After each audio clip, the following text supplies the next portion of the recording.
السلام عليكم ورحمة الله وبركاته. الحمد لله رب العالمين، والصلاة والسلام على أشرف الأنبياء والمرسلين سيدنا محمد وعلى آله وصحبه أجمعين. رب اشرح لي صدري ويسر لي أمري واحلل عقدة من لساني يفقه قولي. So it was narrated on the authority of Abu Sa'id al-Khudri radiallahu anhu that the Prophet sallallahu alayhi wa sallam said, من رأى منكم منكرا فليغيره بيده فإن لم يستطع فبلسانه فإن لم يستطع فبقلبه وذلك أضعف الإيمان. And this hadith رواه Muslim. So the translation is the Prophet ﷺ says, whoever of you sees munkar, which means evil, an evil action, a wrong action, they should do their best to correct it. And it explains it on 3 different levels. The first level is correct it with their hands. And I'm going to explain what this means. And then it goes, and if they're not able to correct it with their hands, then they correct it with their tongue. And then it goes, and if they're not able to do that, then at least they correct it with their heart. And then the Prophet says, and there is no iman beyond that. This is the weakest level of iman, to correct the evil that you're seeing with your heart.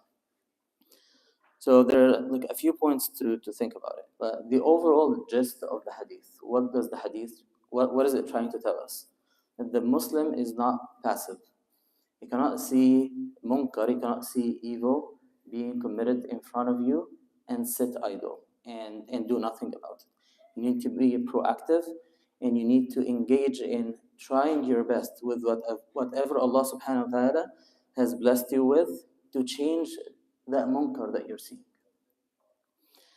And then it lists 3 levels of correcting this munkar. It starts off by biyadih. Biyadih means that you have the ability to change this munkar. You have the authority, you have the strength, you have the wealth, you have the connections, so you're able to stop this munkar. And if you have this ability, if you fall in this category, it's not sufficient for you to say, so I hate it, I'm just going to stay away from it. If you have the ability, if Allah has given you this ability to do it, then you should do it. You have to do it. But what if you don't? Not everyone has the authority to change an evil that they're seeing that is happening around them. Then the second level is with your tongue. And with your tongue means with your advice, with your da'wah. So for example, you have a friend of yours who is doing all sorts of bad things. It's not enough to say, I don't like it, but I'm just going to continue to be friends with them, to hang out with them, and to have a laugh with them, and to just not speak about it. If this is your buddy, if this is your friend, and you know you can talk to them, and you know that they're going to listen, so you have this credit with them, so go ahead and talk to them. Fix what you can fix. Don't sit idle. And then what if you don't fall in the first category? You can't even talk. You can't speak up. It is too difficult, it's too risky, you're risking your life, there's so many things. Then at the very least, you hate it in your heart. You cannot accept it and normalize with the munkar in your heart. Now there are lots of things that you need to keep in mind.